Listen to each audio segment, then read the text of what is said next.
నిజంగా శివయ్య తన భక్తులకు ఏమైనైతే తట్టుకోలేడండి. ఎందుకంటే ఒకరోజు పార్వతీదేవి శివుడిని ఇలా అడుగుతుంది, స్వామి, నిన్ను అందరూ శ్మశానవాసి అని ఎందుకంటున్నారు? మీరు కైలాసాన్ని వదిలి ఈ శ్మశానంలో ఎందుకుంటున్నారు?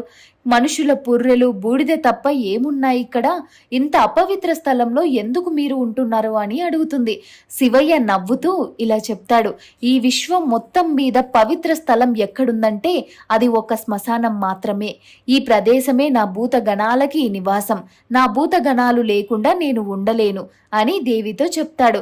శ్మశానంలో ఉన్న అన్ని భూతాలు వెళ్ళి మనుష్యులను పీడించకుండా నేను వెళ్ళి వాటి ముందు నాట్యం చేస్తూ ఉంటే అవి నా ముందు కూర్చొని ఆ నాట్యం చూసి పరవశించిపోయి ఉదయం వరకు ఎక్కడికి వెళ్లకుండా ఇక్కడే ఉంటాయి. మనుషులందరూ ప్రశాంతంగా ఏ బాధ లేకుండా హాయిగా నిద్రపోతారు. నా భక్తులకు ఏమైనా అయితే నేను తట్టుకోలేను, అందుకే నేను శ్మశానంలో ఉంటా అని దేవికి చెప్తాడు.